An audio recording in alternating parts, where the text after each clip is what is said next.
The chocolate chip cookies smelled like cinnamon and arsenic. I knew because I'd baked them myself 50 years ago, back when Ryan was still pretending to love me.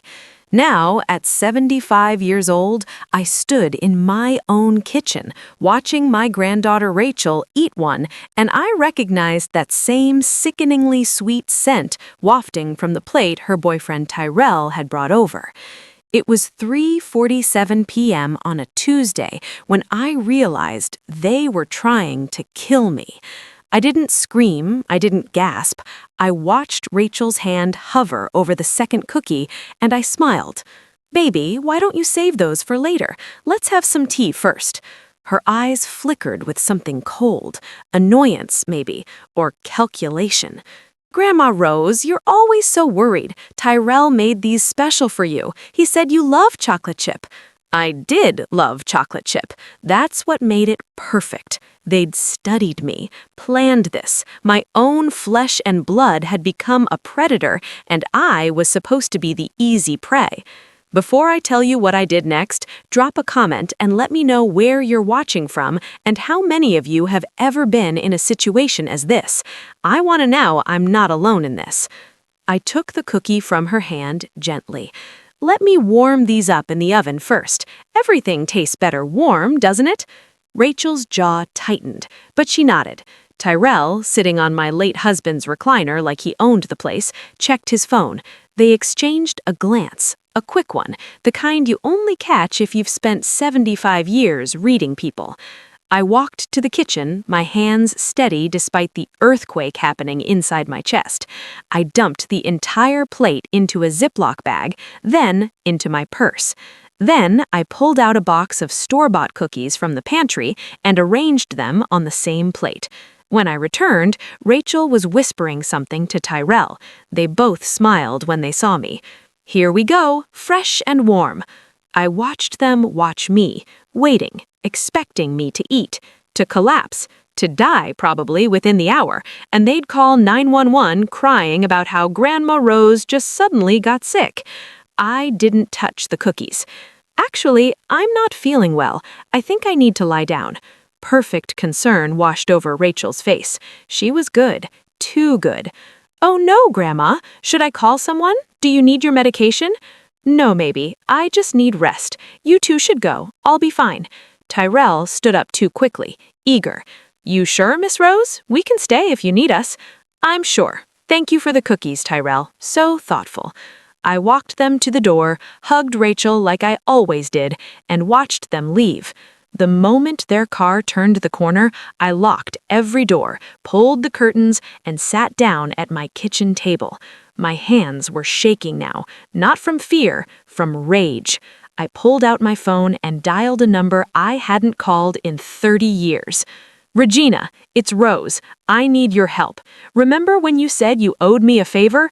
I'm cashing it in. Someone just tried to poison me, and I'm not calling the police. I'm calling you because I need this handled the old way, the way our mothers taught us." There was silence on the other end. Then Regina's voice came through, sharp and certain. "I'll be there in an hour. Don't eat anything, don't trust anyone." And Rose, welcome back. I hung up and stared at the bag of poisoned cookies sitting on my counter. They thought I was a weak-old woman waiting to die. They were about to learn exactly who Rose Thompson really was. Regina arrived at 5:15 p.m. carrying a leather bag that looked like it belonged to a doctor. She was 73, sharp as a scalpel, and moved like someone half her age. We'd been friends since we were teenagers, running numbers for our neighborhood, back when women like us had to be twice as smart and 3 times as ruthless to survive. She didn't hug me. She walked straight to the kitchen, snapped on latex gloves, and examined the cookies like they were evidence at a crime scene. "Clever girl," she muttered. She used something slow-acting, probably antifreeze mixed into the batter, sweet enough to hide the taste, deadly enough to look like natural causes in an old woman. My stomach turned to iron. "How do you know?" Regina pulled out a small testing kit from her bag. "'Cause I've seen it before. Back in the 80s, there was a case in Detroit. Woman killed 3 husbands this way. Insurance money. They only caught her because the 4th one got suspicious and switched his coffee. She dripped a solution onto a cookie crumb. It turned bright green. Ethylene glycol. Antifreeze. Nasty stuff. Causes kidney failure. Looks like a heart attack or stroke in elderly victims. Smart, cruel, and almost impossible to trace if the body's cremated fast enough. I felt cold. Colder than I'd ever felt. How long would I have had? Regina looked at me, her eyes soft for the first time. If you'd eaten 2 cookies, maybe 12 hours before the symptoms started, another 24 before it was irreversible, they were counting on you eating them tonight, getting sick tomorrow, and being gone by Thursday. Why? That was the question that burned. Why would Rachel, my only granddaughter, the child I'd raised after her mother died, want me dead? Regina sat down across from me. Money, Rose. It's always money. When did you last update your will? I thought about it. 6 months ago, I added Rachel as the primary beneficiary of everything. The house, the savings, the life insurance my husband Ryan had left me. It was worth nearly $400,000.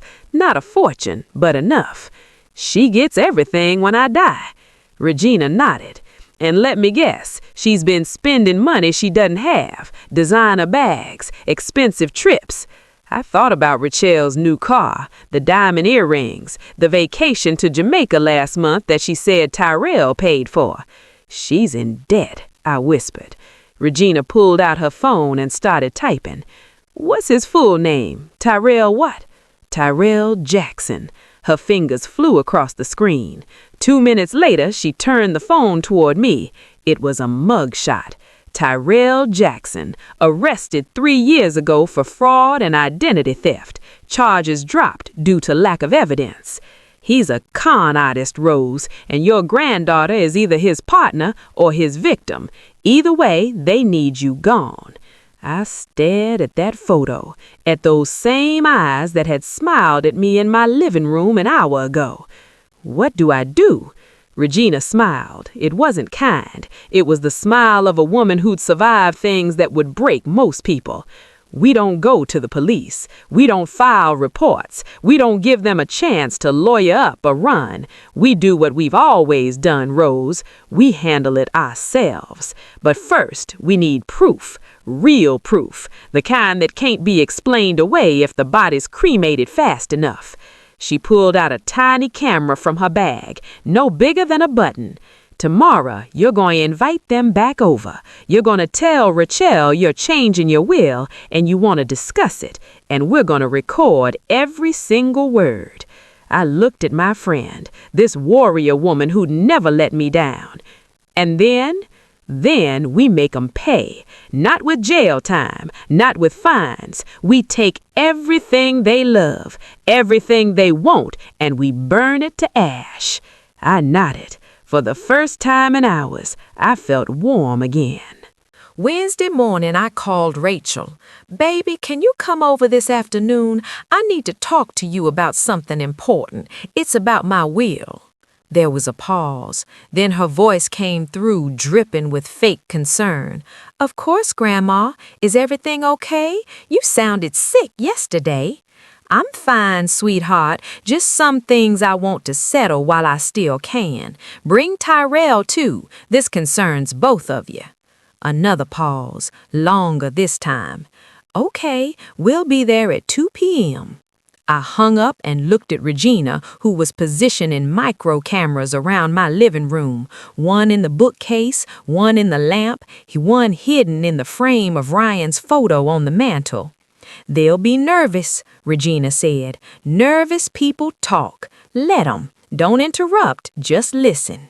At exactly 2 p.m., Rachel and Tyrell arrived. They looked tense. Tyrell kept touching his pocket, checking his phone. Rachel's smile was brittle.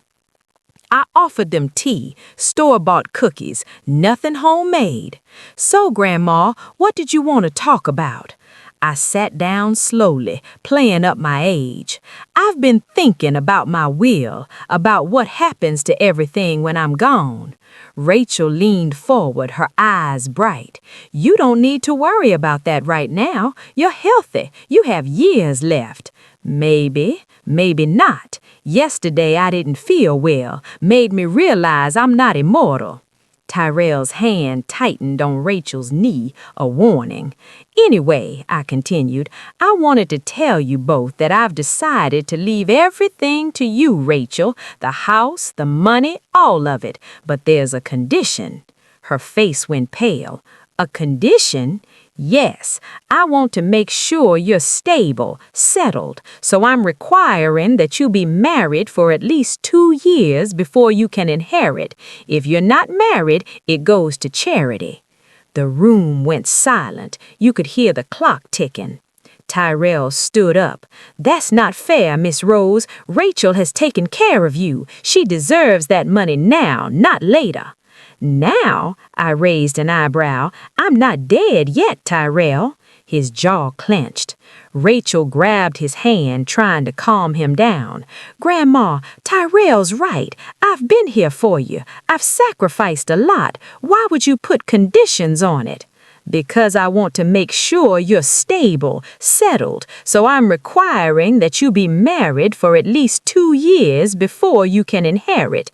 If you're not married, it goes to charity. The room went silent. You could hear the clock ticking. I stood up. My voice was still. No, you're not. Regina stepped out from the hallway, holding her phone. Everything you just said is recorded, video and audio, including the part where you admitted knowing about the cookies. Rachel's face crumbled.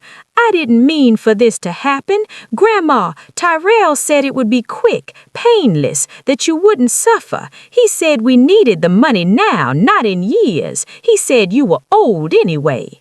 Stop talking, Tyrell hissed, but she couldn't stop. The dam had broken. He's in debt, Grandma, bad debt, to dangerous people. They were gonna hurt him if he didn't pay. I was trying to save him. I love him. I thought if you just passed peacefully, no one would know. We could pay off the debt and start over. I looked at my granddaughter, this child I'd raised, and felt nothing but disgust. You chose a con artist over me. I'm sorry, she sobbed. I'm so sorry. Sorry don't bring back trust, baby. Sorry don't erase poison. Regina stepped forward. Here's what's going to happen. You both are going to sit down, shut up, and listen very carefully, because the next 24 hours will determine whether you spend the next 20 years in prison or simply lose everything you've ever wanted. Tyrell tried to run. He didn't make it to the door. Regina's nephew, Jamal, was waiting outside. 6'4", former military, and absolutely loyal to his aunt. He caught Tyrell by the collar before he made it down the porch steps and dragged him back inside like a bag of garbage. Sit down, Jamal said quietly. His voice was calm, but the threat was clear. Tyrell sat. Rachel was still crying, mascara running down her face in ugly streaks. I felt no pity, none. Regina opened her laptop and turned it toward them. This is a recording of your confession. Attempted murder, conspiracy, enough to put both of you away for 15 to 20 years minimum. Rachel's sobs got louder. But here's the thing, Regina continued. Rose doesn't want you in prison. Prison is easy. 3 meals a day, a bed, routine. No, she wants something much worse for you. Tyrell's eyes narrowed. What do you want? I leaned forward, my voice cold and sharp. I want you to suffer the way you tried to make me suffer. Slowly, completely. I want you to lose everything. Regina clicked a button. A document appeared on the screen. This is a promissory note. You're gonna sign it, Tyrell. It states that you owe Rose Thompson $400,000, the exact amount you tried to steal by killing me. You'll have 60 days to pay it back. If you don't, we take the recording to the police and you go to prison. I don't have $400,000. Then you better find it. Sell your car. Borrow from those dangerous people you owe money to. I don't care how you get it, but you will pay or you will rot. Rachel looked up, her face desperate. What about me? What do I have to do? I stood up and walked over to her. I grabbed her chin, forcing her to look at me. You're gonna write a letter, a detailed, signed confession of everything you did, every conversation with Tyrell, every plan, every lie you told me.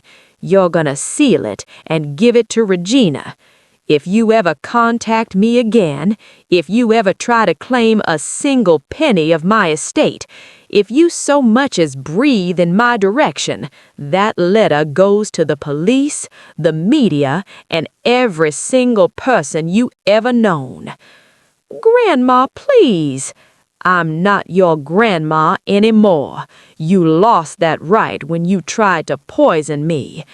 She collapsed into sobs again, but I didn't care.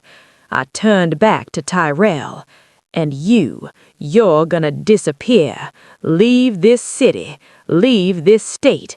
If I ever see your face again, Jamal here will make sure you regret it. Jamal cracked his knuckles. He didn't smile. He didn't need to. Regina slid the documents across the table. Sign. Now. Tyrell's hand shook as he picked up the pen. Rachel was still crying, but she signed too. They had no choice. We had them trapped, and they knew it. When they finished, Regina collected the papers and locked them in her briefcase. You have 60 days, Tyrell, starting now. If you run, we find you. If you don't pay, you go to prison. If you think about retaliating, remember we have eyes everywhere. She nodded to Jamal, who opened the door. Get out. They stumbled out like broken dolls, shattered and useless. When the door closed, Regina turned to me. You okay? I nodded. I wasn't sad. I wasn't angry anymore. I was empty, hollow where love used to be. What happens if he doesn't pay? Regina smiled. Then we moved to phase 2. But trust me, Rose, he'll pay. Men like him always do when their freedom's on the line. And if he doesn't, well, we've already won. We've taken everything that mattered to them. Their future, their security, their peace of mind. They'll spend the rest of their lives looking over their shoulders, waiting for the hammer to drop. I sat down heavily. I raised her, Regina. I gave her everything. And she tried to kill you. Some people are just poison. You can't fix poison. You can only remove it. She was right. I'd removed it. Now I just had to learn how to live without the wound. 53 days later, my phone rang. It was an unknown number. I almost didn't answer, but something told me to pick up. Miss Rose? The voice was unfamiliar. Male. Older. Who is this? My name's Vincent Shaw. I'm a debt collector. I'm calling about a Tyrell Jackson. He listed you as a reference on a loan application. My blood went cold. I'm not a reference for anyone. That's interesting, because he owes my employer $85,000, and he's gone missing, disappeared 3 weeks ago. We're trying to locate him. I felt a grim satisfaction settle in my chest. I don't know where he is. If you hear from him, let us know. He's made some very dangerous people very unhappy. The line went dead. Regina was sitting across from me. She'd heard the whole conversation. He ran. Looks like it. So what do we do? I thought about it. Tyrell was gone, probably fled the state or the country. He'd never pay the $400,000, which meant I had two options: let him go or activate Phase 2. We go to the police. Regina raised an eyebrow. You sure? Once we do that, there's no taking it back. Rachel goes down too. I thought about my granddaughter, the girl I raised, the girl who'd tried to kill me. She made her choice. Regina nodded and pulled out her phone. 2 hours later, we were sitting in a police station, handing over the recordings, the signed confessions, and the evidence of the poisoned cookies. Detective Lauren Harris listened to everything. She was a sharp woman in her 40s with kind eyes that had seen too much. This is attempted murder, Mrs. Thompson. We'll issue warrants for both of them immediately. Tyrell's gone, ran 3 weeks ago. We'll put out a bulletin. He won't get far. And your granddaughter? She's still in the city, living in a motel on Highway 12. Detective Harris made a note, and made a note, and made a note. We'll pick her up tonight. You should know this is going to be public. The media will likely cover it. Are you prepared for that? I thought about the shame, the gossip, the looks from neighbors. I'm 75 years old, Detective. I've survived worse than wagging tongues. That night the news broke. Local woman arrested for attempted murder of grandmother. Rachel's mugshot was plastered across every channel. The details were ugly. The poison, the greed, the betrayal. My phone rang non-stop. Neighbors, old friends, distant relatives I hadn't spoken to in years. Everyone wanted to know if I was okay, if I needed anything, how I was holding up. I ignored all of them. The only call I answered was from Regina. How are you feeling? Tired. That's fair. You want company? No, I need to be alone for a while. Okay, but Rose, you did the right thing. Don't let anyone tell you different. I hung up and sat in my quiet house, the house that was supposed to go to Rachel, the house that was now just mine again. I thought about Ryan, my late husband. He would have been heartbroken by all of this. He loved Rachel like his own. But Ryan was gone, and I was still here. I walked to the kitchen and pulled out the ingredients for chocolate chip cookies. Real ones, safe ones, the kind I used to make when Rachel was little, before the world got complicated. I baked them slowly, carefully, the way my mother taught me. When they came out of the oven, I sat down at the table and ate one. It tasted like memory, like loss, like survival. I ate another, and for the first time in 2 months, I felt like myself again. Not a victim, not a grandmother, not a target. Just Rose, still standing, still breathing, still here. 6 months after Rachel's arrest, I sold the house. I didn't need 4 bedrooms and a backyard full of ghosts. I didn't need the memories of birthday parties and Sunday dinners with people who tried to erase me. I bought a small condo downtown, 2 bedrooms, a balcony with a view of the river, and a doorman who didn't ask questions. Regina helped me move. So did Jamal and a few other people from the old neighborhood, people who remembered who I was before I became someone's grandmother, before I became someone's target. The trial happened in April. Rachel pleaded guilty to attempted murder and got 12 years. Her lawyer tried to argue that Tyrell had manipulated her, that she was a victim too. The judge didn't buy it. You had multiple opportunities to stop, to walk away, to tell someone. You chose greed and cowardice. This court finds you guilty. I sat in the gallery and watched her get led away in handcuffs.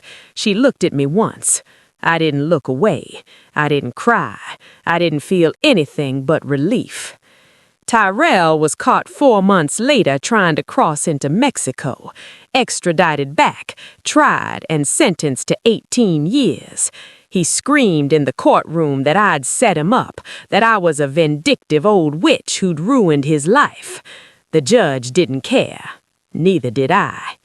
When it was all over, Regina took me out to dinner, a nice place with cloth napkins and wine that cost more than my first car. "How does it feel?" she asked. "To be free?" "Yeah." I thought about it, really thought about it. It feels quiet, like the noise finally stopped. She raised her glass. To quiet, to quiet. We drank, and for the first time in years, I felt light.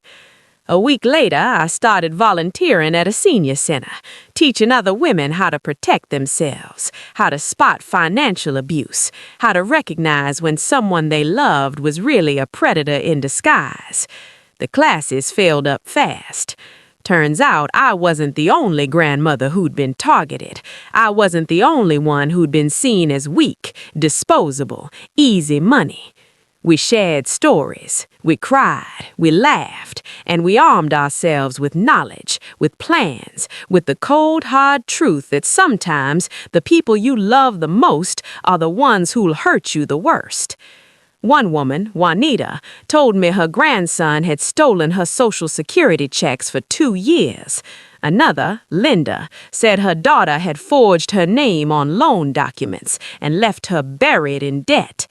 I listened, I advised, and when necessary, I connected them with Regina, because some problems couldn't be solved with forgiveness and therapy. Some problems required steel. On my 76th birthday, Regina threw me a party. Nothing fancy, just a dozen of us, women who'd survived betrayal and come out sharper for it. We ate cake, we told stories, and at the end of the night, Regina handed me a small box. Inside was a silver bracelet engraved with a single word, survivor. "You earned it," she said. I put it on and felt its weight against my wrist. Not heavy, just present, a reminder. I was still here. They'd tried to bury me, poison me, erase me from existence, and I'd buried them instead. If you've ever had to choose yourself over someone who betrayed you, drop a heart in the comments. Share this story with anyone who needs to remember that being old doesn't mean being weak. And if you want more stories like this, stories about justice, revenge, and women who refuse to be victims, hit that subscribe button right now. Because every week, we're bringing you the truth no one else will say.